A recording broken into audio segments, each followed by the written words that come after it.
Well, Europe, luckily now, has recognized recently that sport has a great power, not only for individuals, but also for society at large.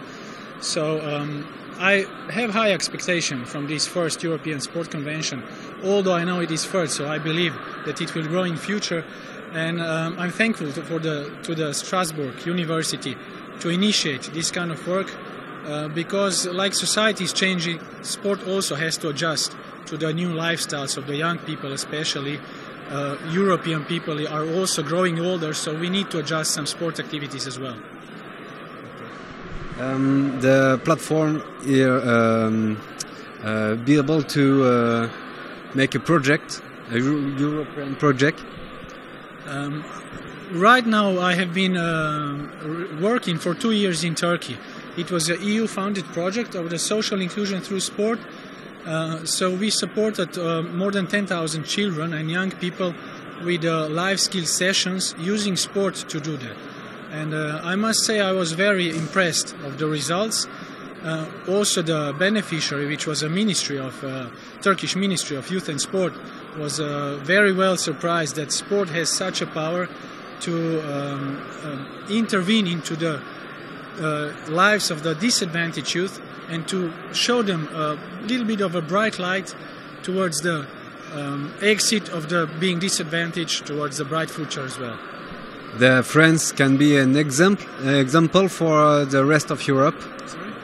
The France can be an example with sport in the rest of the Europe, or we have a lot of work again. Yeah. Yes, I do believe that France is setting up some examples of good practices and good policies as well in Europe.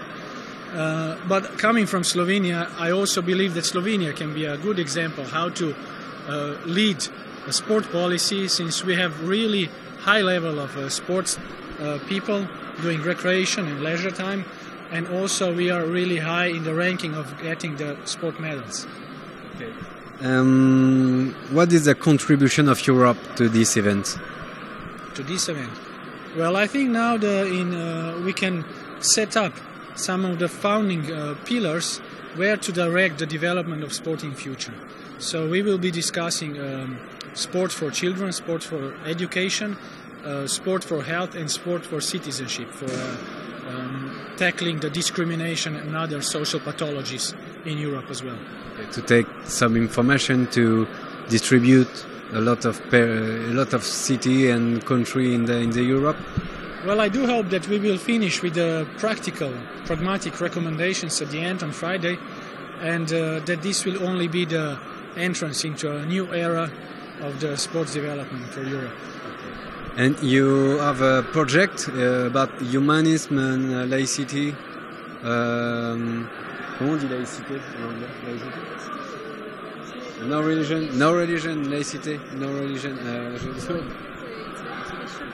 in 1905 there is a separation between church and secularism. This. Yes. So the word in English says laicity, you understand? How you say in English, no religion? Yeah, secular. Yes, okay. Secular, yes. Okay.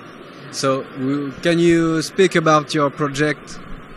Well, it was interesting running a project in Turkey, which is, first of all, a predominantly Islamic country. So Islam is a major religion there. So we have faced some of the difficulties to promote sport.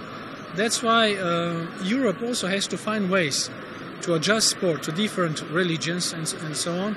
But of course, keeping sport in a secular ground, I think that gives it the main power. So all the world, all the religions, all the nations can gather around the sport field and join forces towards the bright future.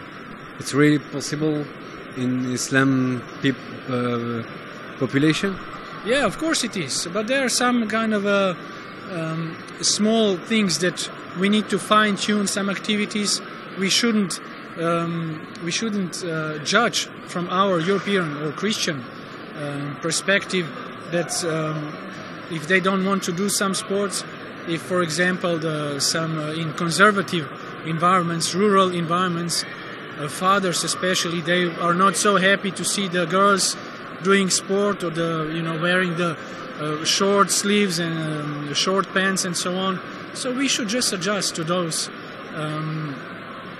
kind of habits and live on with that in terms of tolerance, and keep on promoting sport because it has a good power also for them. So it's the culture have to adapt about sport, or the sport to adapt to the culture? Well, from the other side, sport is a physical activity, so this is a natural need. So regardless of the religion, people need to satisfy their natural needs. So that's why we need to be culturally sensitive that people will be able to satisfy their natural needs. Let's put it that way.